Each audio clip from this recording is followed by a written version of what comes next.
Marlon, eu queria agradecer você pela gentileza de nos atender, pela recepção aqui da nossa equipe, para conversar sobre um assunto tão importante e delicado. Muito obrigada, viu? Eu que agradeço, Bianca. Estou aqui à disposição. Ok. Marlon, eu confesso que quando eu entrei em contato com esse material, inclusive vou mostrar ele aqui, o Nobre Deputado, como nasce, cresce e se perpetua um corrupto na política brasileira. É um título que já chama a atenção e, no mínimo, já instiga o cidadão, a pessoa que entrar em contato com esse material, a querer saber o conteúdo desse livro. Eu queria perguntar para você, inclusive o título aqui é um relato chocante e verdadeiro de como nasce, cresce e se perpetua um corrupto na política brasileira. Eu queria saber como é que surgiu a ideia de escrever um livro desse, de iniciar um projeto como esse, Marlon. Eu faço parte de um grupo de pessoas que fazem parte, que integram organizações sociais, que desde o final da década de 90 luta por melhorias nas eleições brasileiras. Uhum. Se chama Movimento de Combate à Corrupção Eleitoral. Okay. E foi responsável já por 2 leis de iniciativa popular. Uma lei em 1999 sobre a compra de votos, e a outra lei, a famosíssima Lei da Ficha Limpa. Então eu vivo imerso nesse meio. Só que eu senti a necessidade de apresentar de uma forma mais objetiva as mazelas que a gente observa no sistema eleitoral. E aí eu pensei, eu vou reescrever essa história de uma outra perspectiva. Eu estou muito acostumado a falar em universidades. Eu sou juiz de direito, então é comum eu falar para colegas magistrados, advogados. Também falo em outros auditórios. Só que nós nunca falamos diretamente para quem mais interessa. Que é o povo. Que é o povo, a sociedade mesmo. O comerciante, o vendedor, a vendedora, o artista, todas as pessoas em geral. E a ideia do livro foi essa. Eu vou contar de uma maneira clara aquilo que nós descobrimos. O Cândido Peçanha vem para representar esses maus políticos. Entendi. Vem para mostrar para a sociedade como é que eles agem. Exatamente o que você falou, Bianca. Os mecanismos que eles utilizam. Como é que se dá isso praticamente? Porque a gente ouve falar muito em corrupção, mas nem sempre tem consciência. Como é que isso se dá na prática? Na prática mesmo, né? Na prática mesmo. Todas as Por isso que eu fui ouvir pessoas que fazem isso. Os depoimentos que eu colhi para me servir de base para esse livro não são de pessoas... testemunhas ou do que a sociedade acha, ou do que a população pensa porque vê nos telejornais, nada disso. Eu fui ouvir os próprios participantes da máquina. Pessoas que são eles próprios detentores de mandato, ou então são pessoas que participaram das conquistas dos mandatos. Deputados, estaduais, federais, Sim. senadores? Um teve vários mandatos de deputado estadual, outro foi deputado federal e é candidato agora nessa eleição, e atualmente exerce um cargo muito relevante.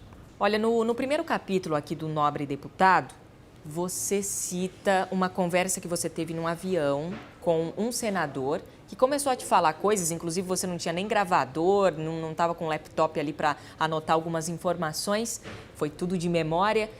Esse senador começou a te contar que o eleitor brasileiro não tem poder algum no processo eleitoral, ou seja, ele não consegue eleger os candidatos. Por quê? Porque as eleições são compradas. É verdade isso? Como é que você confrontou essa informação? Ele disse o seguinte, eu perguntei para ele, por que as eleições são tão caras? E ele me disse, porque nós precisamos pagar pelos votos. Os votos são comprados. Ele disse isso, os votos são comprados. Ele me disse isso. Aí depois eu comecei a perguntar para ele como é que isso se dava. E ele começou a me explicar. Não, por exemplo, tem uma pessoa que tem ali 8.000 votos. Nós vamos lá e negociamos com ele. Mas como é que ele tem 8.000 votos? E ele me disse, não, a gente já sabe quem tem isso. São os líderes políticos locais. São chefes políticos locais que a gente sabe que se eles pedirem, as pessoas vão lá votar. Como se fosse um gado ali, uma massa de manobra mesmo gigantesca. E ele fala, isso é feito por dinheiro. Por isso que as eleições são cada vez mais caras, porque essas pessoas leiloam seu apoio. Eles são comerciantes. Não tem nada a ver com partido, com ideologia, nada. Eles dão para quem oferecer mais. Ele me disse isso. Como eu faço a leitura disso? O Cândido Peçanha, ele volta a dizer isso, né? Ele acaba assumindo para si essa fala. Não, o eleitor não tem importância nenhuma. Na verdade, o eleitor tem importância sim. Na visão daquele senador, não tem. Na visão do Cândido Peçanha, também não. Mas ele tem. Por quê? É claro que não é 100% da política definida dessa maneira. Uhum. Agora, Marlon, de uma maneira prática, tem como você explicar mais ou menos para a gente, de acordo com o que te disseram, das entrevistas que você fez, como é que funciona essa compra de votos? Como é que se dá ali o processo do candidato ir lá e comprar uma pessoa para que essa pessoa vote nele? Bom, é tudo muito organizado, de forma profissional. Existem em alguns lugares se chama de ponteiros, em outros lugares se chama simplesmente cabos eleitorais, que são pessoas que são contratadas e pagas para organizar o processo da compra do voto. Eles atuam no âmbito local e conhecem as pessoas da comunidade. Normalmente são vereadores, são presidentes de associação, prefeitos, ex-prefeitos, candidatos, políticos em geral, que estão nas bases locais. Eles têm ligados a ele certo número de eleitores. E esses eleitores votam no candidato que ele indicar porque dependem de benefícios, dependem de benesses, de dádivas, de um dinheirinho que é distribuído na época da eleição. E ele sabe que pode contar com aquele vereador, com aquele presidente de associação, com aquele político local. Então, eles vão se ligando a ele dessa forma. Para alguns favores. Para favores, por clientelismo. Então, alguns têm ali 100 votos, outros têm 200 votos dessa forma, para comercializar. Agora, há outros que chegam a ter 4, 5, 8, 10 mil votos, até mais. Depende da importância dele no cenário, porque há uma hierarquia. Entendi. Aqueles cabos eleitorais menores, de poucos votos, eles são mobilizados por outros cabos eleitorais mais altos que chegam até eles. Então, é como se fossem os varejistas e os atacadistas. É tudo muito bem organizado. Um dos entrevistados para o livro é um operador disso. Ele faz isso. Ele vive disso. Vive disso, de contratar pessoas. Então, se alguém quiser ser eleito deputado e chegar até essa pessoa com a quantidade de dinheiro que ele disser que é necessário, é eleito deputado. Então, Marlon, para a gente resumir, inclusive é o título da sua introdução aqui do livro, pagou, levou. Pagou, levou. No Brasil é assim. Simples assim. Quem tem dinheiro e quem tem muito dinheiro e pouco caráter está eleito. Tá, e como é que ele consegue, o candidato, como é que ele consegue esse dinheiro? Alguém financia isso, né? É muito dinheiro, é tanto dinheiro que, no mínimo, se fala em 5 milhões de reais para ser eleito deputado federal. Agora, quem tem, dependendo do estado, porque em outros vai ser muito mais, pode chegar a 8 ou 10 milhões de reais. Com a vitória garantida. Quem tem esse dinheiro tem um mandato. Tem um mandato.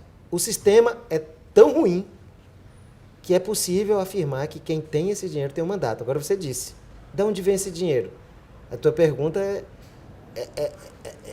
excelente, porque ninguém gastaria esse dinheiro do seu bolso para ser eleito, até porque não teria como... Não é das reservas do candidato, isso aí. Não é.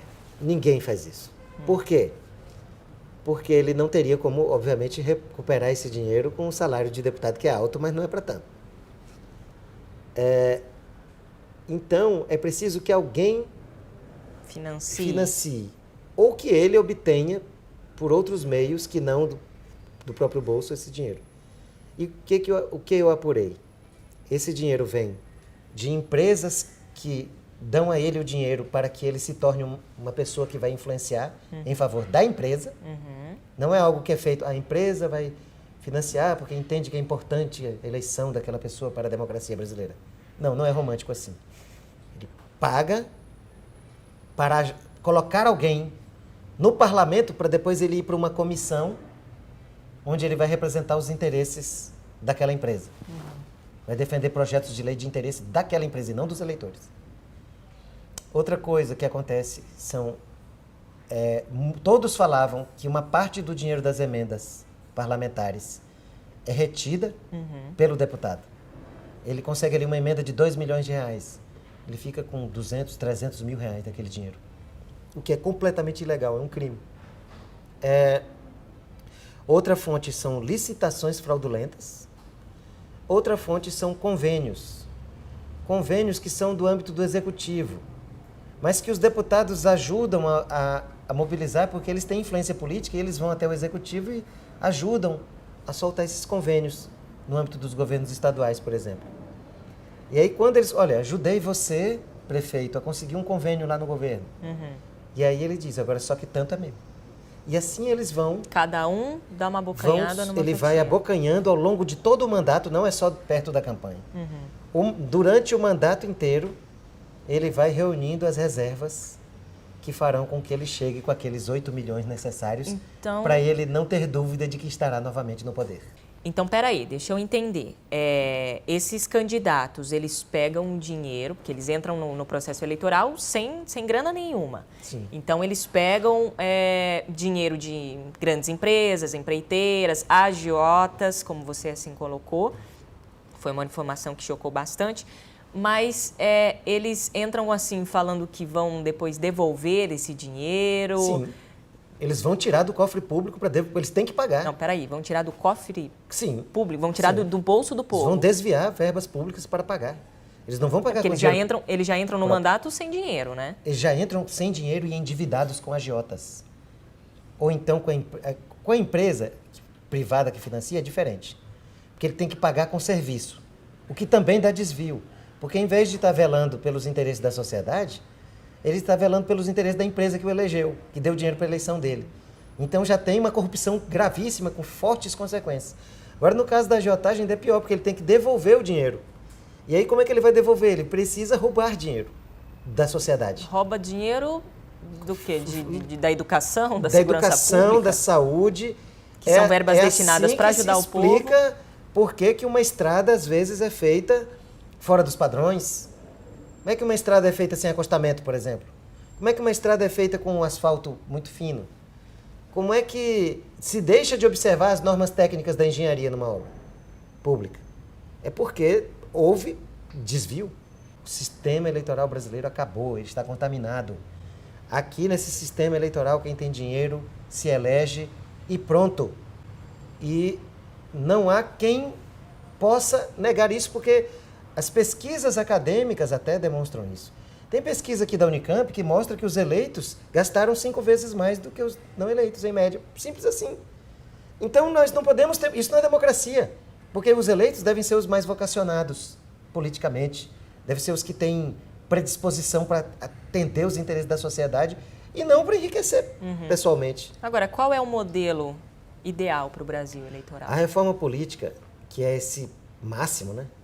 Agora nós podemos votar bem, melhorar a maneira de votar. Mas nós temos que lutar pela reforma política. E o modelo, ele parte inicialmente de forma obrigatória da proibição da doação empresarial. As empresas não podem doar.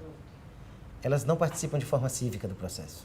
Elas participam de maneira visando lucro com o processo. E isso contamina o Congresso Nacional. Por outro lado, nós precisamos simplificar esse sistema de votação para o parlamento, que se vota em um, hoje se elege outro. Porque os brasileiros vão para a urna com a sensação de que vão votar no seu candidato a deputado. Não é verdade. Não? Não. Eles votam ao mesmo tempo numa sigla, que os 2 primeiros números do candidato correspondem ao partido dele. E os demais números o identificam como candidato em particular. O individualizam.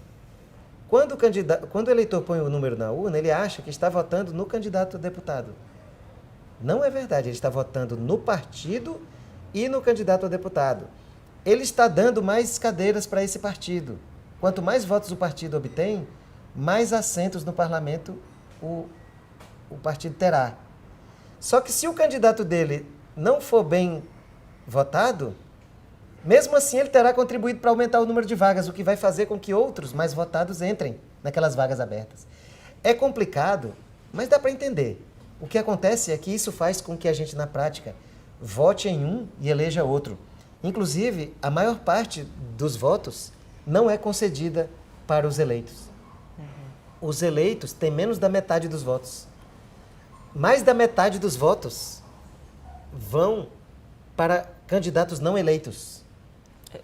São votos perdidos. Não, o eleitor pensa que é perdido.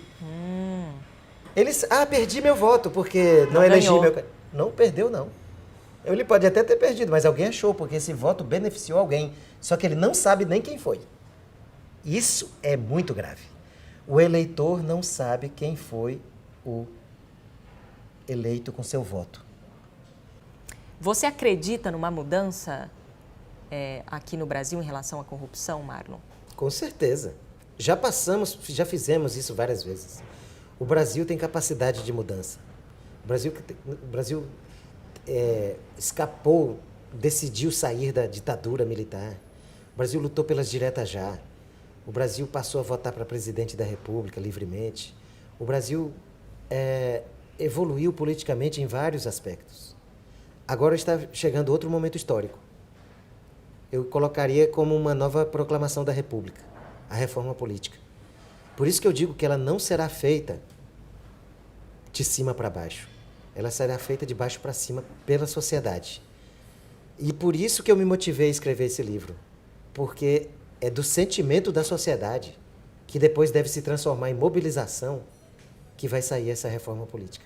Não será fácil, mas eu acredito nisso e é o único caminho. Marlon, eu agradeço demais a sua gentileza de nos atender. Sucesso no seu trabalho e até uma próxima. Muito obrigado. Foi um prazer participar com você, Bianca.